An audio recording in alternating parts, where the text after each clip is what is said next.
Man, it has really gotta suck to be a Warhammer fan right now. What most people might assume is just some kind of sci-fi version of chess is actually home to an entire universe of characters, factions, backstories, all of which have been slowly expanded on for nearly 4 decades. That was until a few weeks ago when its parent company, Games Workshop, decided to change just a single piece of the lore. And that was enough for it all to come crashing down. For those of you who haven't been paying attention to this, you might be wondering what exactly they changed. Well, coming from someone who has yet to pop his Warhammer cherry, the Warhammer universe is full of these guys called Space Marines. Soldiers who have been genetically modified to fight for mankind's intergalactic conquest. There are many different factions of Space Marines, otherwise known as chapters, and the most important of these chapters are called the Custodies, the bodyguards to the Emperor of Mankind. Historically, the Custodies have always been male. Partially due to some in-universe bias, I'm sure, but also because becoming one requires going through extreme mutations that even most hardened men wouldn't be able to survive, yet alone women. But I guess Games Workshop wasn't gonna have that anymore, and in their latest edition of the game, rewrote the Custodies' history to say they've always had female Space Marines.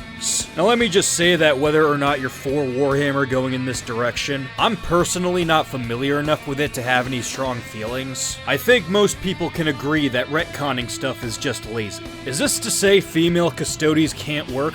Maybe, but hey, they might not be completely off the table. Who knows, perhaps they could have introduced an actual named character to the lore who miraculously had the right genetics or something to survive those kinds of mutations. And she's regarded as this in-universe anomaly because of it. I mean, I guess you'd technically be breaking the rules a little bit, but you wouldn't just be flat out ignoring what's already been established. Again though, I'm not very familiar with Warhammer, so who am I to say it's possible? For real, all this discourse is the most I've gotten to know about this universe. I'm actually more well versed in Space King. Assuming it can work though, it doesn't really take away from the fact that Games Workshop is just chasing clout. Trying to appease an audience that demands their game change even though they'd never play it either way. It's either that or they were forced to because of an upcoming show. Because I guess it's now a cruel running joke in Hollywood to mock Henry Cavill by casting him in botched adaptations of his favorite things. More than anything, I think people are less pissed at what the change actually was and more so why it was made. Not to mention what it means for the future of Warhammer now that people know Games Workshop is willing to change it however they see fit. All the while, actual die-hard fans lose track of everything they understand about their favorite hobby. Now you might be wondering, what does any of this have to do with the game Warhammer 40k Boltgun? That is a good question. Boltgun is a pretty fun game, I'm not gonna lie. It's a deviation from the more traditional turn-based games that coincide with the actual tabletop. You take on the role of a Space Marine on a mission to retrieve these power crystals on a hostile alien planet because... Again, I'm not familiar with 40k. Everything this lady said was just a bunch of gobbledygook. While I consider this threat extremely serious, your superiors have seen fit to second only a handful of you to my supervision. Now this isn't to say you're in bad water if you can't get a hold of this game's story. If anything, this game is about one thing and one thing only. Annihilating absolutely everything in your path. Boltgun is what you would call a boomer shooter. That's what it's tagged as on Steam anyway, although I have to be wary about how games on there are tagged because I can't imagine Pajama Sam 1 is gonna delve much into the Cold War.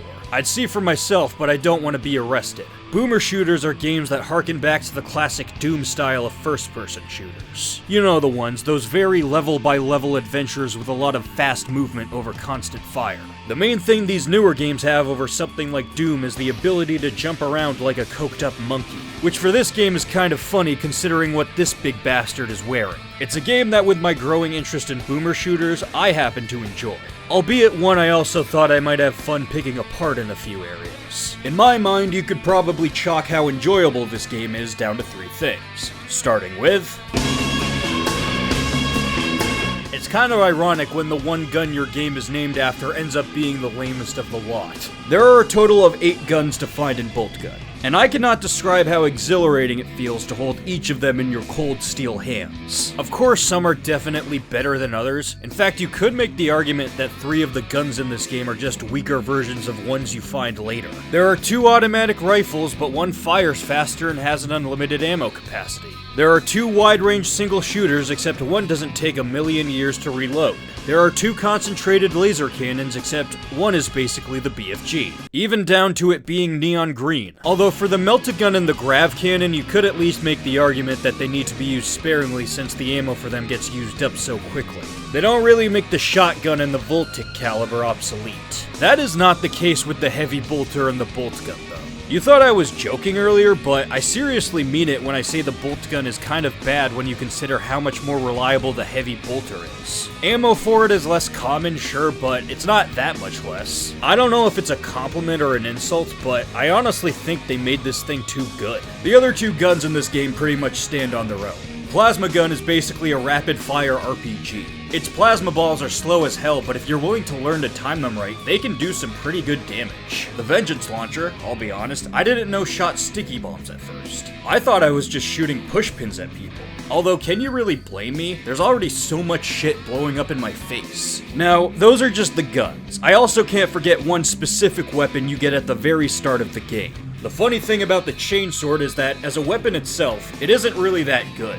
It can one-shot generic soldier types just fine, but anything more than that, you're better off just shooting them. As a way of getting around though, this thing is amazing. The way it works is that you hold down the trigger to lock onto your target, and when you let go, it causes you to boost towards them. They don't even have to be on the ground. As long as you're in range, you can launch yourself upwards towards them. I mean, I already mentioned how crazy the movement in boomer shooters can be, but this just takes it to a whole nother level. I just love the feeling of zooming through the air with this thing. So overall, even though they might have a few low points, I think you can gather I like the arsenal that this game throws at you. Ignoring the generic soldier types that, again, are pretty much just there for when you only have your chainsword, I love facing the enemies in this game. Part of what makes boomer shooters fun, if you ask me, is being able to move around projectiles as they're coming at you. I mean, it's basically why these kinds of games have fast movement to begin with, and Boltgun is no different. I mean, sure, some enemies can get cheap shots on you, looking at whatever the hell this is, but other than that, there's pretty much no one here whose shots are shot equivalents you can't somehow evade. Soldiers firing at you, demons throwing plasma balls, sorcerers making it rain fire, giant frog tongues. Being able to run around all this stuff was so fun that it genuinely upset me when I had to take cover in other games. Despite my enjoyment for this though, you might find it ironic that one of my favorite enemies in this game is one that doesn't really shoot anything at you. I have a weird obsession with the aspiring champion enemy type. Aside from a few bosses, I don't think I've ever felt more tense facing anyone else. Which is weird cause, like I said, they don't really shoot you.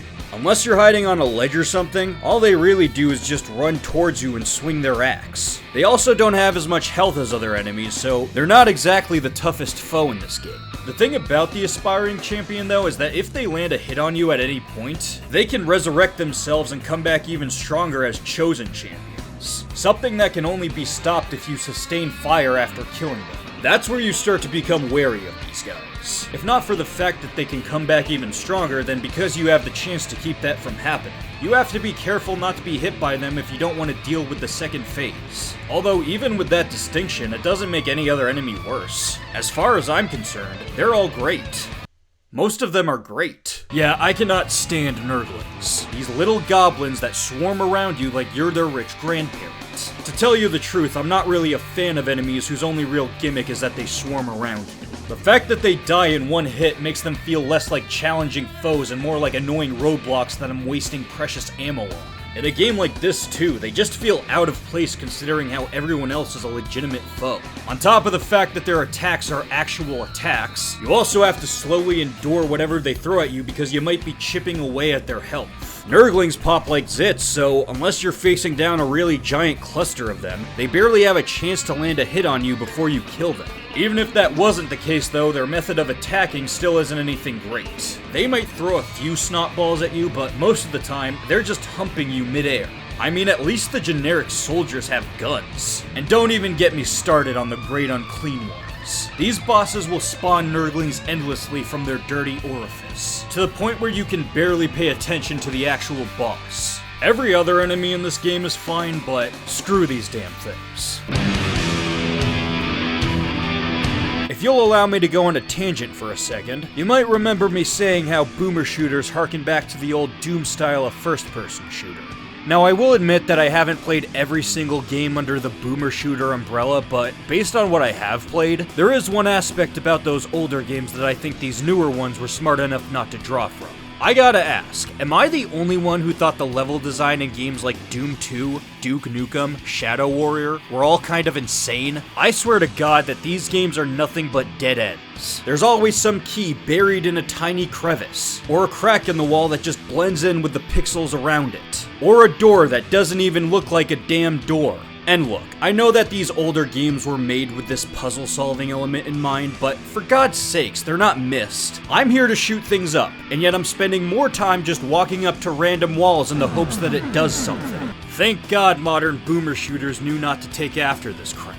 Not to say you're just walking through straight lines, that would just make them boring. They can take some time to figure out, but they're never so cryptic that you have to Google something after 30 minutes. Now, the reason I bring this up is because I think Boltgun is the furthest that these modern games have strayed back to Doom levels of cryptic map design. Although I say furthest on a technicality. I'd say the maps in Boltgun overall are still reasonable enough to figure your way out. There's always a hidden corner just out of sight you'll probably notice if you slow down to look.